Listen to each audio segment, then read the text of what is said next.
I do want to just say a quick thanks to everybody for making it tonight and making this a special night for Dan. And I know obviously weather played a bit of a factor, but it was so nice that if you look around, obviously a big part of all the people that were invited were able to make it tonight. So thanks so much for coming. So I said to Dan I wanted to do a reading from the book, and I figured I should probably pick a part of the book that a lot of people ask me a lot of questions about. And the one thing that a lot of people ask me, and obviously a lot of people in this room can attest to, is when he was put on the list to receive a transplant, it was probably one of the most trying times. So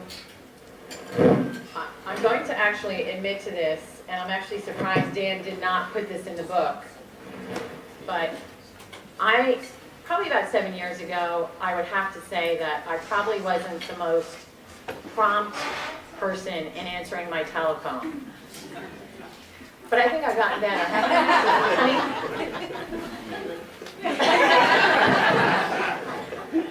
I feel I have. Sure you have, honey. You're the best. I feel I have. Let's put it this way. If you were on the list for a transplant, you wouldn't have got it.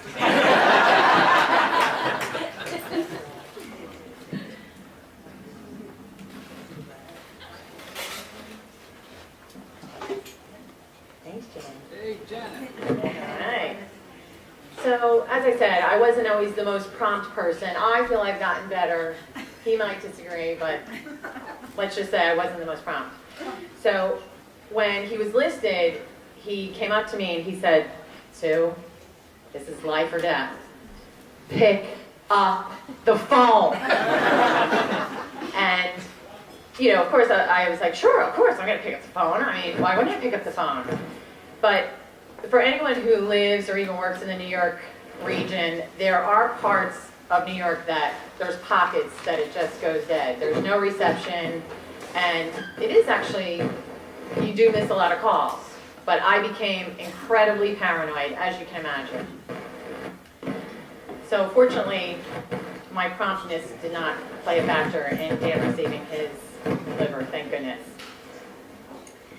As some of you may already know, it turned out that Dan and I actually took a ride down to University of Pennsylvania Hospital because he was having some issues, and that's obviously where he ended up getting his transplant. There was no phone calls, no ride down, none of that. So fortunately that worked out that way.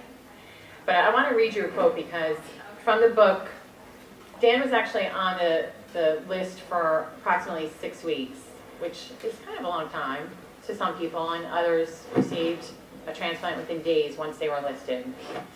So I want to read you a quote from the book when it was during that time where he was on the list. "Even at the height of my resignation to what I was fairly sure was inevitably of my death, a small voice continued to call from the depths of my heart, urging me to keep up the fight. I wanted to marry Sue and have children together, watch our kids grow, and spend time with family and friends. But I also miss Daddy. So often in my waking dreams during the long naps that passed the silent afternoon while Sue was away, I felt Daddy was so close. I thought how wonderful it would be to catch up with him and reclaim the year that he recently missed. We could even, as spirits, sit in the Yankee dugout on opening day and have the best seats in the house. I doubt anybody would mind." He's for real on that, by the way.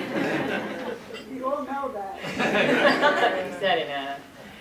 As the 1-year anniversary of Daddy's death approached, I felt strongly that he would not allow me to die at that time.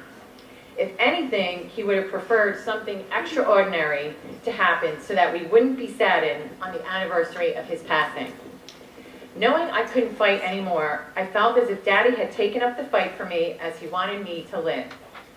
During a regular afternoon conversation with Uncle Mike, right here in front, I could hear that the concern in his voice had increased after seeing me in the person a few weeks prior at Aunt Mo's. He asked as gently as possible when I thought I might be transplanted, since it had now been so long. "You know, Uncle Mike," I said, "I don't think anything is going to happen until the weekend of Daddy's anniversary. I wouldn't worry about it." Though my thinking was certainly unorthodox, Uncle Mike was a master of fireside chats. He had an uncanny ability to listen closely and with tremendous intuition to my words. He responded by saying, "Wow, now wouldn't that be something?" Dan and I drove down on a Thursday evening, which was the 10th of March. And the anniversary of Dan's father's death was the very next day, March 11th. So Dan was in the hospital for the one-year anniversary for his father's death, and then was transplanted the following morning, March 12th. So, like so many other factors in this journey, I certainly don't call it a coincidence. As some of the Tim Tebow fans would believe in interventions, I'm a believer. So thankfully, it turned out that there wasn't a dependency on my phone promptness or lack thereof. Thank you.